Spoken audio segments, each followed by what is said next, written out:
Good morning. Today, my colleagues and I are renewing our call for the creation of a temporary select committee in the Senate to investigate the many issues and controversies surrounding the terrorist attacks in Benghazi, which killed Ambassador Chris Stevens and 3 other brave Americans on September 11, 2012. We will be introducing this afternoon a resolution that would establish such a select committee, and we will urge the Senate leadership to act on it as soon as possible.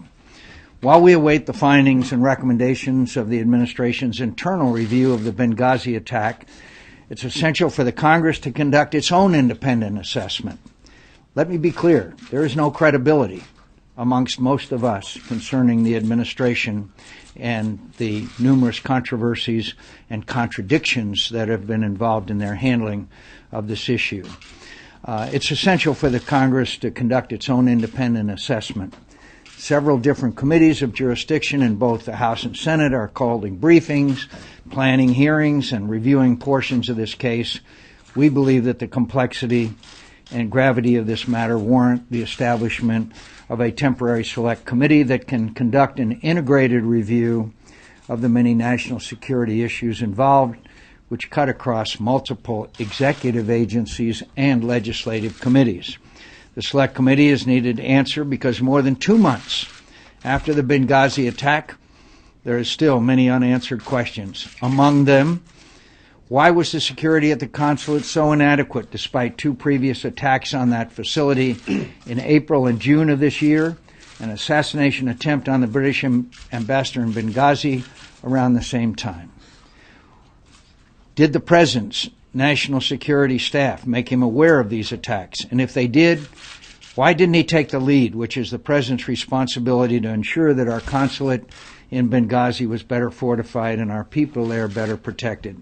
What actions, if any, were taken to respond to a classified cable that was allegedly sent from our embassy in Libya back to the State Department on August 16th, stating there were numerous armed groups in Benghazi that posed a threat to the security of the consulate in Benghazi, and that consulate could not survive a sustained attack like the one that eventually occurred a month later at the hands of one of these militia groups? What action, if any, did Secretary Clinton take in response to these repeated warnings from her people on the ground, including Ambassador Stevens in his final official message before his death? Why were repeated requests for security in Libya apparently turned down by officials in the State Department? On the anniversary of the worst terrorist attack in American history, and after multiple attacks this year on our consulate in Benghazi and other Western interests there, why were U.S. armed forces in the region not ready and positioned to respond rapidly to what was a relatively foreseeable emergency? Why did senior administration officials seek to blame a spontaneous demonstration for the attack in Benghazi when it was later acknowledged that no protest even occurred in Benghazi and that the station chief in Tripoli was apparently reporting back in the first 24 hours that it was a terrorist attack? Why did President Obama insist that he labeled the events in Benghazi as an act of terrorism on September 12th, and then emphasized that in his second debate with Governor Romney? And we now know that in an interview with 60 Minutes on the same day, he explicitly refused to characterize the attack this way. And he then spent nearly 2 weeks putting the emphasis on a spontaneous protest to a hateful video, including in his address to the United Nations on September 25th. Why did our ambassador to the United Nations, in interviews 5 days after the attack, also try to blame on the hateful video when it was clear from the earliest hours of the attack that it was a sophisticated offensive, that no protest ever occurred outside of our consulate in Benghazi? And if Ambassador Rice was relying on intelligence assessments, as she insists, why were those assessments so dramatically at odds with the earliest reports from our people on the ground? And perhaps most importantly, why does the administration still appear to have no policy to deal with the fact that Al-Qaeda and affiliated groups have established sanctuaries in eastern Libya, a country that we helped to liberate and which has elected a pro-American government that is eager for our assistance. This is perhaps the most troubling question of all.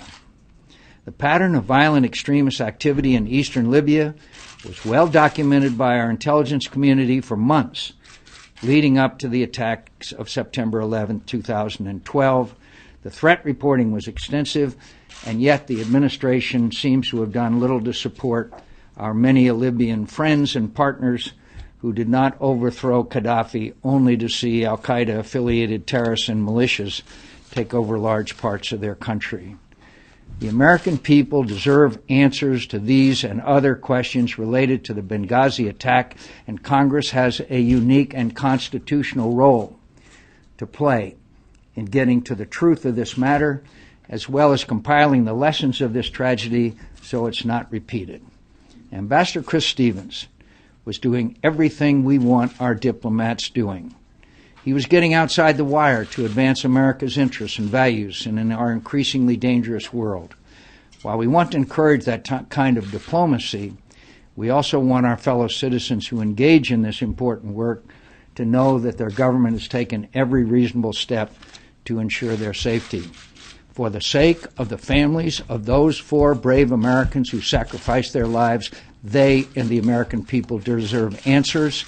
The only way they're going to get those answers in a comprehensive and cohesive and believable fashion is through the establishment of a select committee. If we don't appoint a select committee, we're going to make a huge mistake as a body. General Petraeus has now indicated he will testify before the Intelligence Committee. That's likely to be in a classified setting, I don't know. But I do know this, that we're likely to call Leon Panetta and General Ham and others in the Armed Services Committee. And I believe that the Foreign Relations Committee would want to hear from Secretary Clinton and all those who are responsible for consulate security. The problem is that the 3 committees will not be able to hear what the other groups are saying.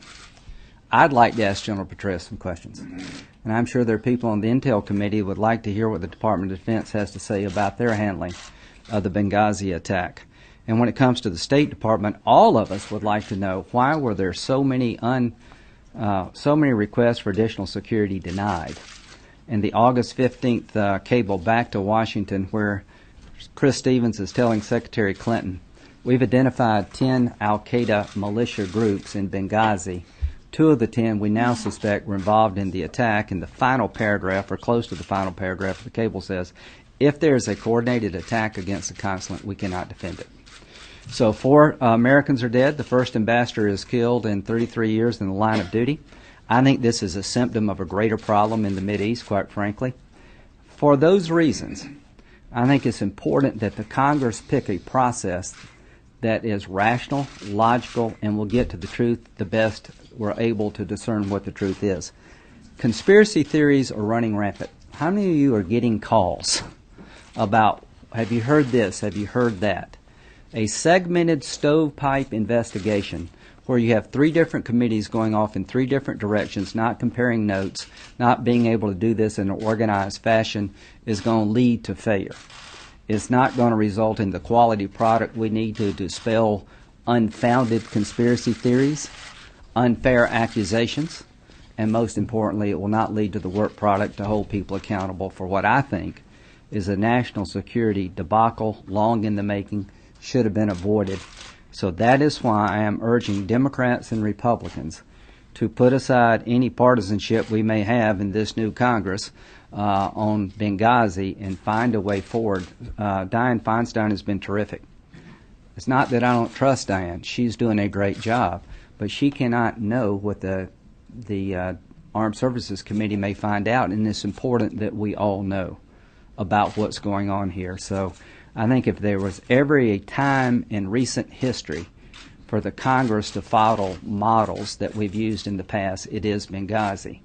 Watergate investigation benefited from a joint select committee. Iran-Contra benefited from a select committee. I think finding the truth about Benghazi is only possible if you combine the resources of these three committees and do it in a professional manner. And if we go down this segmented stovepipe road, we're going to fail the American people and not have really any hope of getting the truth out. When 4 brave Americans are murdered as a result of a terrorist attack, there is nothing more American or more important responsibility than members of Congress have to get to the bottom of it. And frankly, right now where we are, we have more questions than answers. And the answers that we have gotten, because it has been given in a disjointed fashion from the administration, the answers we have raised more questions. They've been inconsistent with each other, and at times they've provided misimpressions and misstatements to the American people about the nature of the attack that occurred that resulted in the death of our 4 brave Americans. And so if anything cries out for the establishment of a select committee, we are going to continue on this path of all of you and the American people receiving disjointed information if we do not establish this select committee, because 3 important committees of this body have very clear jurisdiction over this. Certainly the Senate Foreign Relations Committee, certainly if you look at the Senate Armed Services Committee and the Intelligence Committee, all of the questions that Senator McCain outlined before, after, and during, they intersect in some way in those 3 committees. And if we don't bring this investigation together, the American people are going to still continue to ask these very important questions. And we owe it to the American people to make sure that we understand exactly what happened, what went wrong, why couldn't the greatest military in the world respond when an attack occurred almost over a 7-hour period, and why were there, at a minimum, misstatements made and certainly misimpressions given to the American people about the nature of this attack in the immediate explanations provided by the administration in 2 weeks following the attack. And so I'm hopeful, too, that we will work on a bipartisan basis. If we do this in a stovepipe fashion, I think we need to look at what, when we've had prior experiences, what is it that we took from 9/11? When we do things in a stovepipe fashion, we have people going across in different ways, but we don't have the complete picture. And that is why this particular set of events, given what has happened, given the importance of this to the American people, warrants this type of committee. And I'm hopeful that my colleagues on the other side of the aisle will work with us to make sure it's a bipartisan committee, to make sure that the full nature of the committee investigates all of the circumstances surrounding it. And we've got to do it so we can make sure that this never happens again. Questions? Senator, to what degree, if any, do you think the resignation of General Petraeus will impact the work that you can do? And by invoking Watergate or Iran-Contra, does that affect how people will view the process you're trying to establish? General Petraeus, as you know, will be testifying before the Intelligence Committee. I would think that obviously he would be a very important witness before a select committee. We on the Armed Services Committee also have an interest in what General Petraeus has to say, with this overlap of why we didn't have forces there who were ready to respond and questions like that. So there's significant overlap. And so in Watergate, nobody died. In Iran-Contra, nobody died. I think it's very clear that there will be some resistance. There was resistance to the 9/11 Commission that Senator Lieberman and I had the resolution of. There was resistance to Watergate Commission. There was resistance to Iran-Contra. The party in power never likes to have a select committee. But I'm hopeful that the American people will demand it. And I am guardedly optimistic that they will achieve that goal. The families deserve it, among other people. Do you want to say anything, Lindsey? Yeah. Yeah. Could I just? Yeah. You didn't really touch on the fact that this was largely a CIA presence rather than a diplomatic presence. No, it's a military presence. Why weren't there forces there ready to respond on September 11th after there have been numerous series of information that there's very likely to be an attack, especially on September 11th. What were the forces deployed in the region? There's all three branches of government have a very significant role. Three branches, defense, intelligence, and state, have a significant role. But the fact that the CIA was, the personnel in Benghazi were largely CIA, doesn't that help explain why there wouldn't be such a large diplomatic security presence there? Well, there was CIA people. There was an ambassador that died. Isn't that convincing enough for you that an ambassador was killed whose last message to the State Department, last message, was that he was concerned about the security? The guy who told me on Election Day of July 7th when I was in Tripoli that they were deeply concerned about the security, it's the State Department that had to approve of the security, not the CIA. And let's also not forget, I think it's incredibly important that before the committee, not only do we have the testimony of General Petraeus, but also the testimony of Secretary Clinton, because she was very forthcoming and came forward and said, I take responsibility for this. We need to understand the nature of, we know that there were cables, requests made from the State Department officials asking for enhanced security, and so that's why you can see where this investigation has to be looked at in a complete fashion rather than in a stovepipe manner. But you asked a good question. There's a Wall Street Journal article where the basic State Department, somebody in the State Department saying, you know, Petraeus didn't go to the funerals of the two guys killed. And there was a secret agreement that they were in charge of security because it was mostly a CIA operation under State Department cover. Well, that's obviously somebody in the State Department is trying to say when it comes to security, it was their job, not ours. Well, here's what somebody needs to ask. If that were so, why did the people on the ground not know that? Why did the cables go to the State Department, not to the CIA? Why did everybody in Benghazi believe that their help, that if they were going to get help, it would come from the State Department? They obviously didn't know about the secret agreement. So I think that's a bunch of hogwash. And this is why you need a select committee, because the CIA is giving you a timeline that we responded Johnny on the spot. Remember that story? That makes no sense to me either. And if you have these people in separate rooms telling separate stories, trying to blame each other, it's going to fall through the cracks. So the idea that the State Department has no responsibility for securing the consulate because the CIA was present in Benghazi would be news to the people who were there in the State Department.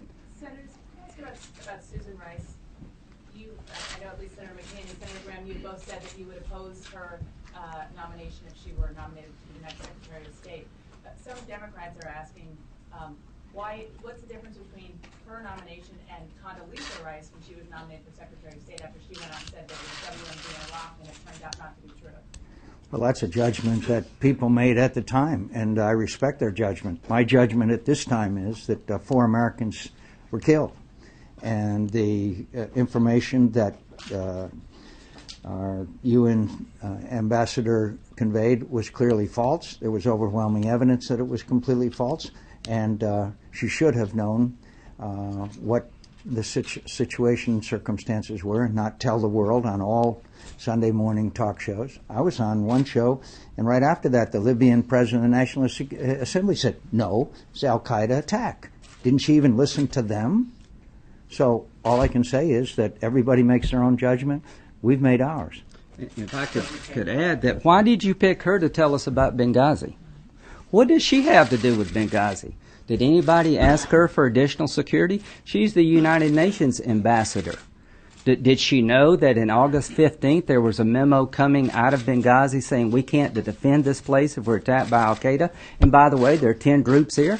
Did she know the place was bombed in June? Did the American president, Barack Obama, know that we'd been attacked twice?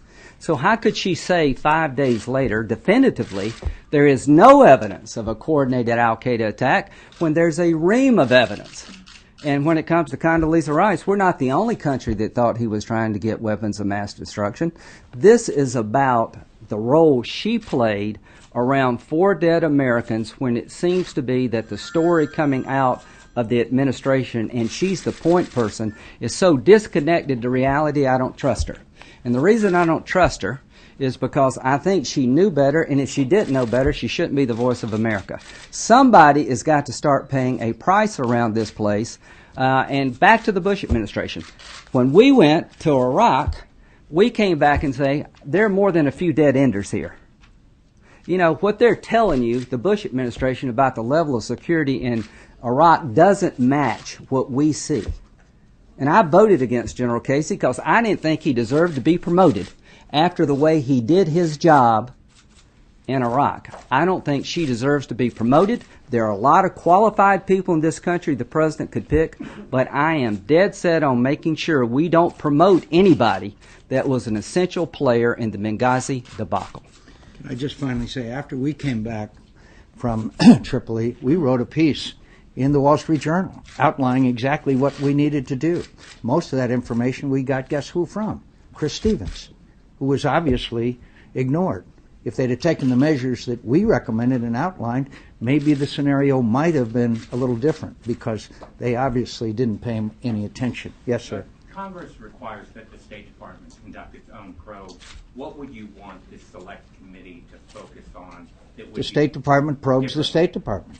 The State Department probes the State Department. We want to probe everybody involved, all the way up to and including the President of the United States. What would this look like, the select committee? Who would be on it? How many folks do you want on this? We would leave that up to the to negotiations, but obviously we would want it not to be too big. We would want representation from all of the committees, people who are respected and regarded. There's ample precedent for this. Senators, do you think there is potentially a greater national security threat in apparently thousands of pages of classified documents ending up on the personal computer of a Tampa socialite who's a neighbor and friend of the head of the CIA, of secret covert email accounts involving the head of the CIA and a top general in Afghanistan, and the fact that the FBI agent who was complained to stepped out of the chain of command apparently and went to a House Republican leader rather than anybody else? Do you think there's a potential, you put all that together, do you think that's a potential greater national security threat than what you're talking about? Well, I say with great respect, that's one of the dumbest questions I've ever heard. All right. Okay? There's me 4 the answer. dead Americans. There's 4 dead Americans. Not a socialite. Not a socialite. I'm answering your question. Okay? Do you want me to answer your question? You want to interrupt? Which do you want? Continue, Senator. Okay. There's 4 dead Americans. The lives of other Americans were put in jeopardy. This is a matter of 4 dead Americans. I think that the other issue raised is very serious, and I think it deserves a thorough and complete investigation. But it does not rise to the level of an attack on American Consulate that took 4 American lives. And I'm sorry if I was... Not a national security threat? I think it's certainly a national security issue, but it doesn't rise to the level of 4 dead Americans. More than 4 lives? Pardon me? It could threaten more than 4 lives? I think any security brief could threaten more, but the fact is there are 4 dead.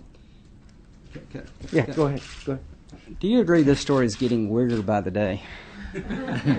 Okay.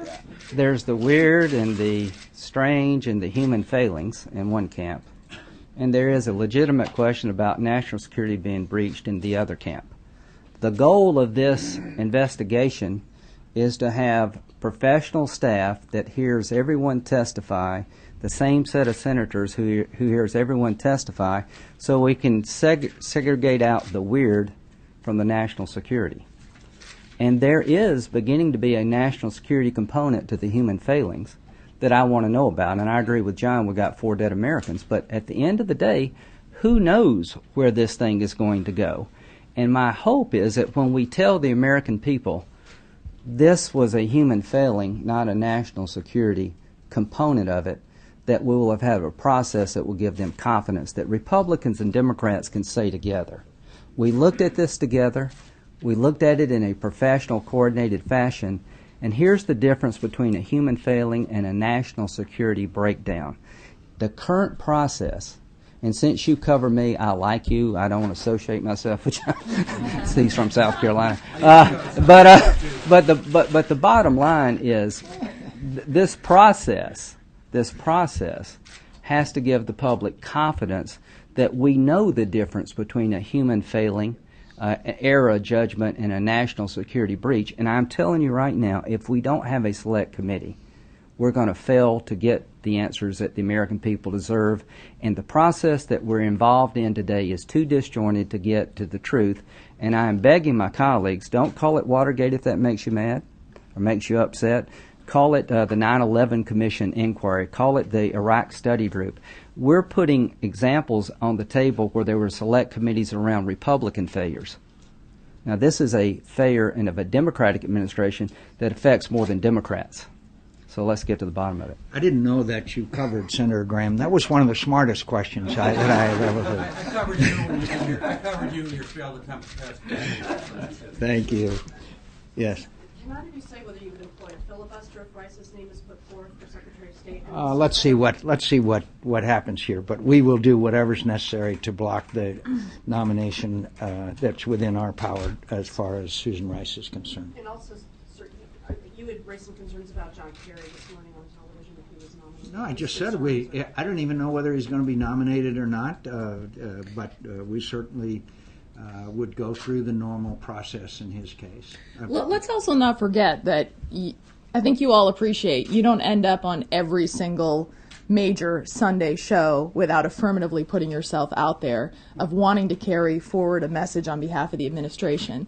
And I think that there's a certain responsibility with the current position that she has to ask proper questions about what we did and didn't know at that point before she goes on and affirmatively puts herself out there on every single major network to communicate to the American people. And these are serious questions that have to be answered. How could we, where we are right now, be able to place our trust in her without her, certainly at a minimum, her explaining what happened there? But on that point, separate of what happened and what she said about Libya, do you have concerns about her qualifications? If you were to remove what's happened with Libya, if it hadn't happened. Oh, we had concerns. We had concerns about him, obviously. I mean, that's what the advise and consent process is all about. But she's not qualified separate of Libya to serve. Well, we don't know. That's why we have hearings. That's why we have debate. That's why we have the normal process of the Senate's constitutional responsibility of advise and consent. I don't think we're doing very well in the UN, quite frankly. You know, they did a pretty good job of Libya, but since then, China and Russia has been walking all over us.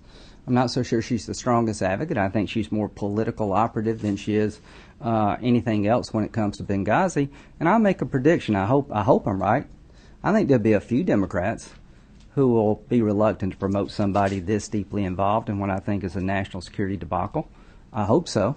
Again, you know, I've been on the other side of this when a Republican administration's telling you everything's fine when it's not.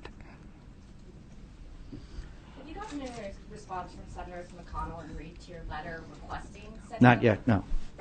Is there any indication that the CIA director was possibly too distracted with his own shenanigans to deal with Benghazi properly?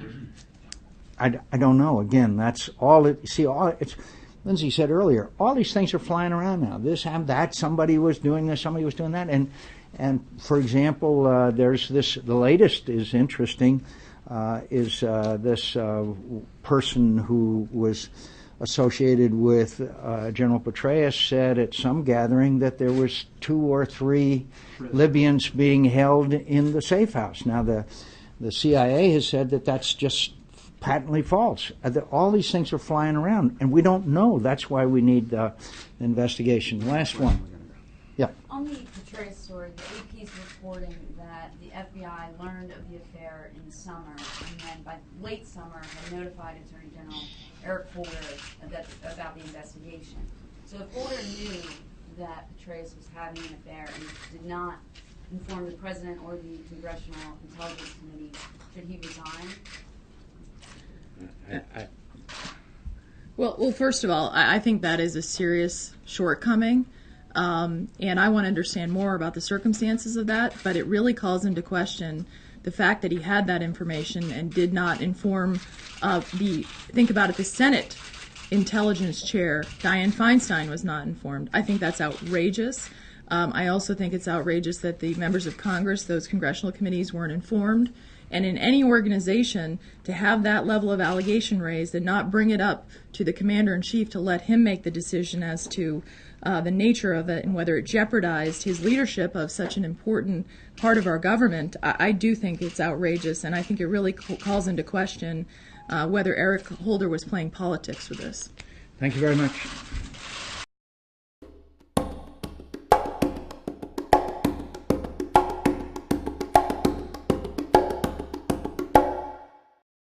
This has been a Sunfish production.